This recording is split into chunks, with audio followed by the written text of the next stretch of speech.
Good morning, good morning. Right, so huge day today. We've got Chancellor of the Exchequer doing his interim budget, summer budget, interim announcement, pre-budget announcement report, whatever we want to put it as.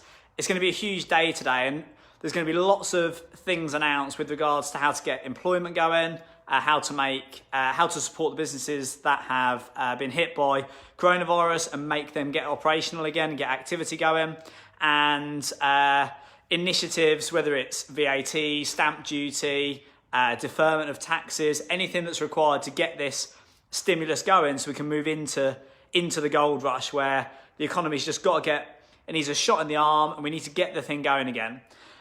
Rishi Sunak is going to be sharing this afternoon. I'll do a debrief and bring you up to speed on all of the things that were announced. There's lots of speculation over what it's going to be. I shared all of that yesterday, or said a lot of that yesterday. Probably the only thing that's changed since yesterday is, morning Mark, probably the only thing that's changed since yesterday is stamp duty. Obviously there's a lot of talk about stamp duty. My stance yesterday was that it would make sense to see what actual impact there's been on the property market because we're in this temporary spike. But I think having reflected, the reality is now that it's been mentioned, or even if it's mentioned today and it comes in the summer, all it's going to do is stall the property market. So if he says, from August, his actual statement's in the autumn. So if it was part of the actual statement, if it was going to be that in the autumn that they would knock off stamp duty, all that's going to do is create a temporary freeze and it's going to stall the market. So if it comes up at all, it's likely to be sooner rather than what I initially suggested. Everything else is in yesterday's video. Feel free to view that. A lot of this is going to be about employment, initiatives to stop businesses firing people and trying to get the economy going and trying to reskill and create new jobs. There's going to be lots of that, lots of stimulus, lots of exciting stuff. I'll do a video on that later. Regardless of what happens today with regards to this announcement and these initiatives that we see, there's a number of things that I would encourage you to be doing strategically. And these aren't things you can turn on and off. They're things that you should be focusing on now. So there's three things. Those of you that do this now will be able to get ahead of the game. You'll understand how to play the market. You'll understand the new rules and you'll be able to get that first mover advantage, which lots of us benefit from. If you don't do this, then you will end up in a position where other people start doing it. You wait till the first mover advantage is gone. You sacrifice those high margins and that early mover risk or work element, and you actually end up compressing those margins, wait until more people do it, there's higher confidence, there's lower margins, there's more competition, and things become more challenging. There's probably a dozen of these that I've been sharing with the property entrepreneurs over the last 12 weeks, and what I want to do is share a few of them with you today, because regardless of what happens with regards to these focused stimulus that are going to come in, there's three things I would recommend you do if you're serious about making the most of this gold rush opportunity. So the first is planning permission. There's two elements to this. One is the fact that the whole game has changed, the whole market has changed, and there'll be sites that you've looked at previously that were not viable. There's been planning applications you've put in or considered previously that have been rejected. Now, the whole game has changed, the market's changed. There's a huge drive now to be getting this accommodation going, this stock. The whole economics of the PRS and the social sector is going to have to change with incomes, affordability, the amount of people going on to universal credit and similar schemes. The whole mechanism is going to change. So one thing to consider is we're now in a blank sheet of paper in some capacities. So with planning permission, there's two things. One is to revisit sites that you didn't think were viable previously. Revisit planning applications that haven't worked, because it's quite likely that you'll have a degree of success now which you wouldn't have had 12 weeks ago. If it wasn't for COVID and lockdown and recession, these things would never have been viable. So one is that. The second is permitted developments and changes to planning legislations. The planning reform that's coming, the change in the system and the centralisation of some fast-track applications. The planning model and method is going to be completely reformed, and there's going to be lots of new initiatives with permitted development and prior notification. Make sure you're up to speed on this and you know what's happening, because there'll be a first mover advantage where you can do really, really well. Some of these will be airspace, change of use, commercial, industrial, demo in vacant buildings. We're already seeing these come into play.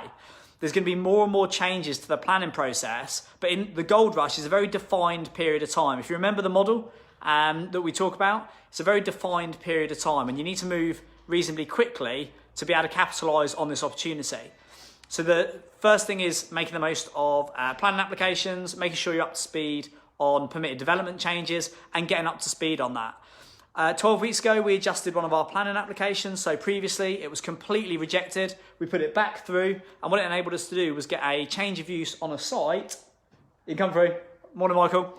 What this enabled us to do was get a change of use on a site, and with as little as a £40,000 refurb, so a new planning application, previously outright rejected. Nobody in this area has ever got this planning application granted before. We went back through planning, got the planning, and with in planning fees and refurb, less than £40,000, that's completely changed the profile of that asset and increased the value up to way over £400,000 worth of equity. All we've done there is mastered the planning system, mastered the models, and gone back into it to readdress it. You come through? Yeah, crack on. So the first thing is planning permissions.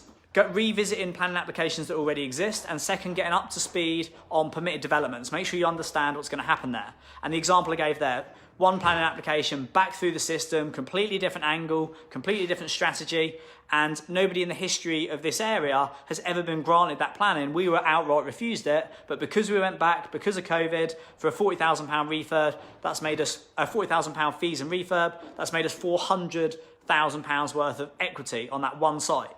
So first is planning. Second would be you can't do these things unless you've got capital. Now, the capital market is going to become harder to get. It's going to become less liquid.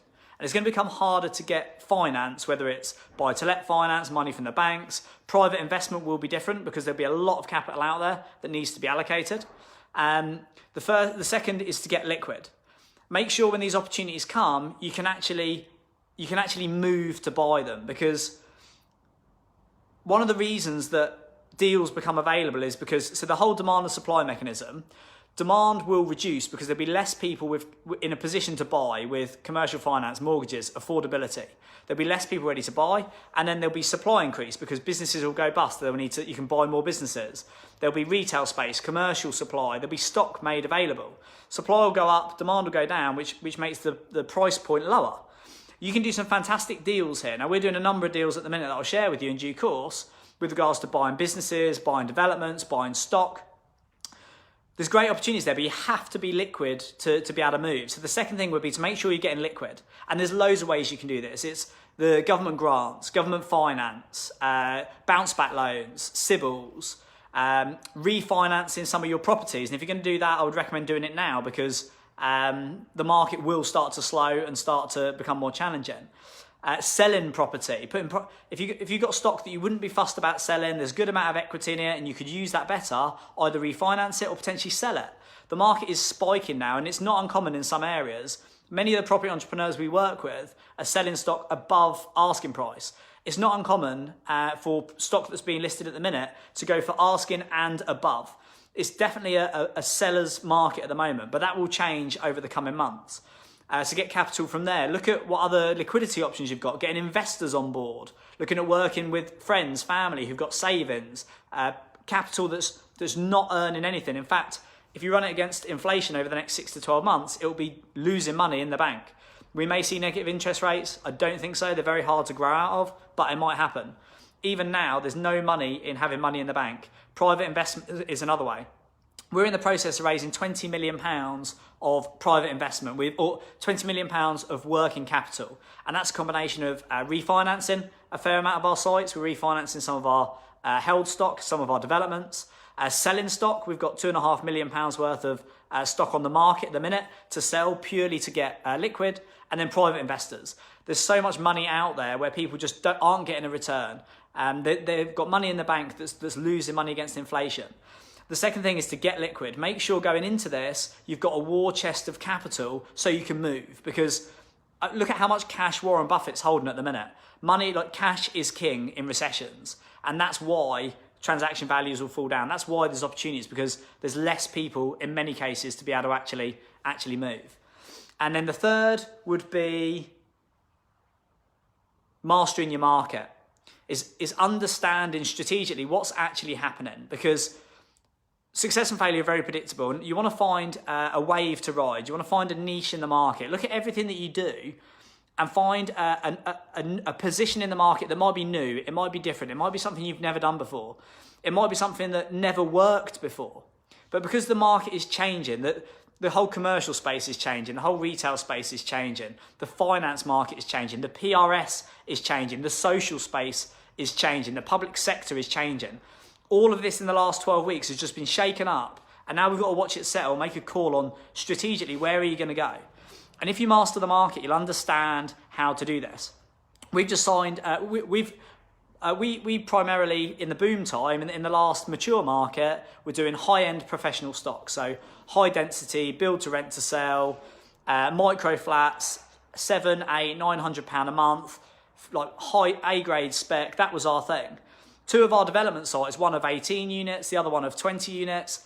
Rather than do those strategies now and aim for the top of the market, we're reasonably confident that, or reasonably clear that the top end of the market is going to be more sensitive, and the mass market or the bottom end of the market is going to grow. So if that slows and that grows, why would we spend £2.5 million building out developments that would not into a market that's slowing? We completely reposition them, and that worked really well.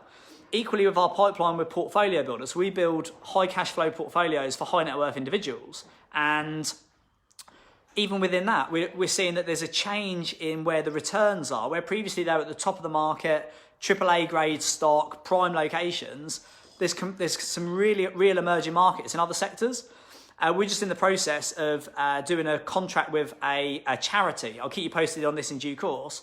But this is a £33 million pipeline of stock for a sector that we've never previously even looked at, a sector that previously never would have even worked. But with the change in markets, the change in economics, and you look at where the demand and supply mechanism's going, if you can master the market and understand where is the new opportunity, again, it's all about that first mover advantage. It's about getting in there first, low competition, high margins, taking some risk.